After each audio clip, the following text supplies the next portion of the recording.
warahmatullahi wabarakatuh. Alhamdulillahirabbil alamin wassalatu wassalamu ala sayyidil mursalin wa ala alihi washabihi ajmain. Subhanaka la ilma lana illa ma 'allamtana innaka antal alimul hakim. Rabbi israh li sadri wa yassir li amri wa hlul 'uqdatam min lisani yafqahu qawli. Allahumma shalli ala nuril anwar wa sirril asrar wa tiryakil aghyar wa mitahi babil yasar Sayyidina wa maulana Muhammadil Muqtar wa alil afhar wa ashabil adhyar adada ni'amillahi wa yawdali. Jemaah yang dirahmati Allah Subhanahu wa taala, mari kita berzikir kepada Allah Subhanahu wa taala dan kemudian kita lanjutkan dengan Sahih Al-Bukhari. Semoga Allah memudahkan semua urusan, mengabulkan hajat, mengampuni semua dosa kita, orang tua kita, keluarga kita. Allah beri kita kesehatan zahiran wa batinan. Diberi umur yang panjang, yang berkah, bermanfaat bagi umat, dan di akhir hayat diberi husnul khatimah. Ala hadhihi wa li kulli natin sholiyah wa ala hadratin Nabil Mustafa Muhammadin sallallahu alaihi wa alihi wa sallam bi sirril Fatihah. A'udzu billahi minasy syaithanir rajim. Bismillahirrahmanirrahim. Alhamdulillahi rabbil alamin. Ar-Rahmanir Rahim. Maliki yaumiddin. Iyyaka na'budu wa iyyaka nasta'in. Ihdinas siratal mustaqim. Siratal ladzina an'amta 'alaihim ghairil maghdubi 'alaihim waladdallin. Amin.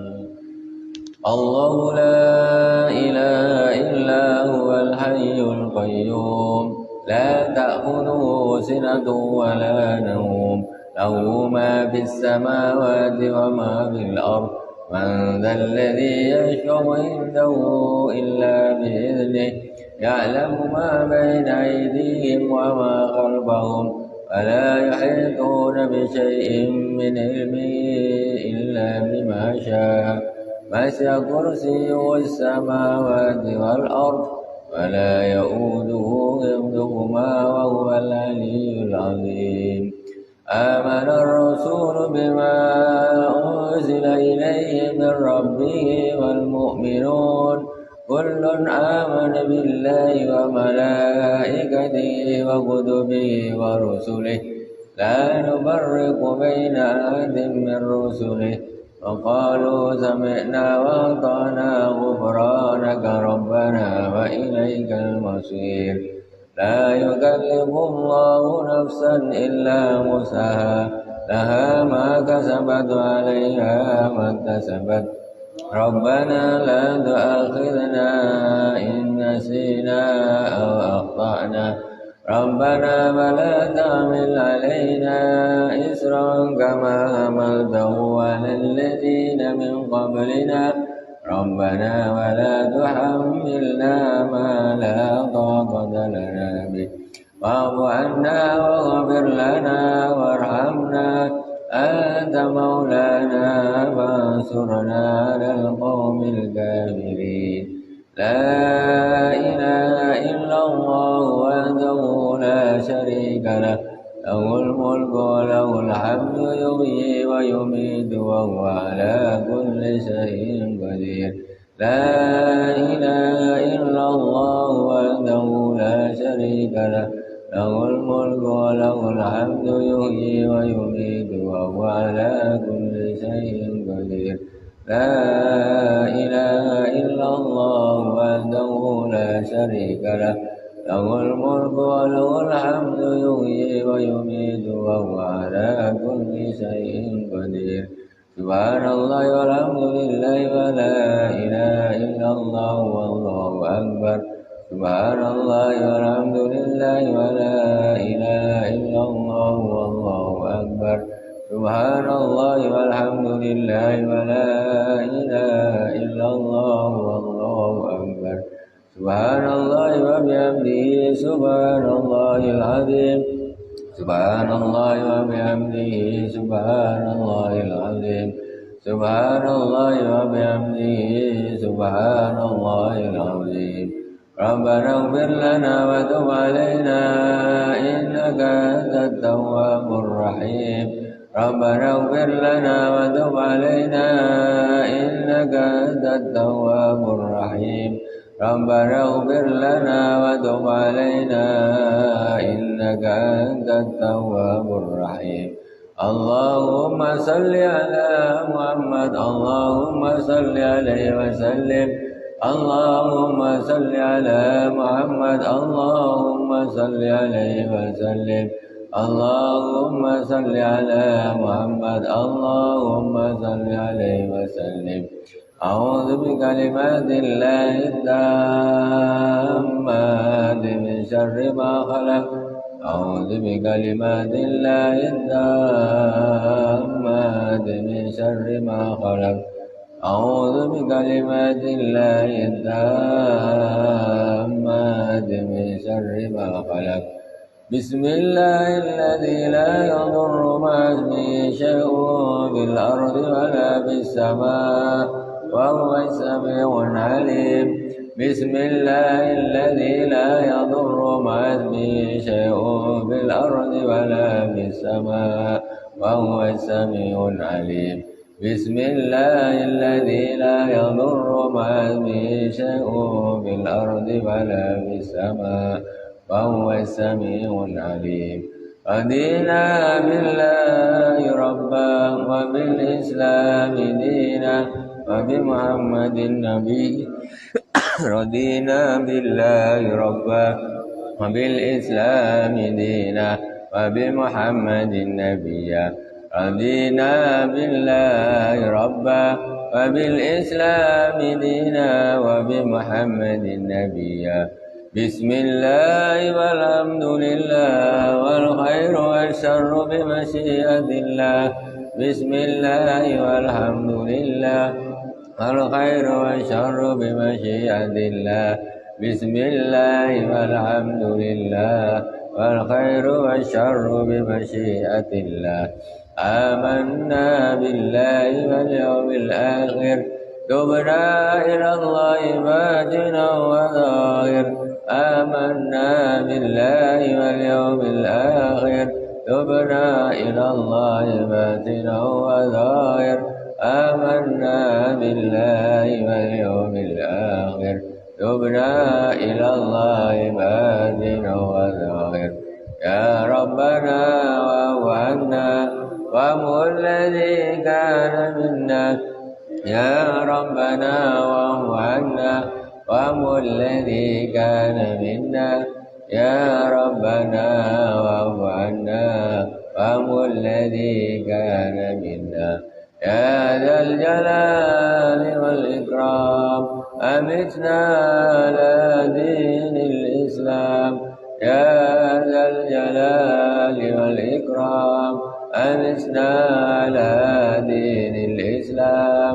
يا ذا الجلال والإكرام أمتنا على دين الإسلام. يا ذا الجلال والإكرام أمتنا على دين الإسلام. يا ذا الجلال والإكرام أمتنا على دين الإسلام. يا ذا الجلال والإكرام أمتنا على دين الإسلام. يا ذا الجلال والإكرام أمتنا على دين الإسلام. يا ذا الجلال والإكرام أمتنا على دين الإسلام. يا قوي يا متين اكفِ شر الظالمين. يا قوي يا متين اكفِ شر الظالمين. يا قوي يا متين اكفِ شر الظالمين. أصلح الله أمور المسلمين. صرف الله شر المؤذين. أصلح الله أمور المسلمين. صرف الله شر المؤذين. أصلح الله أمور المسلمين. صرف الله شر المؤذين.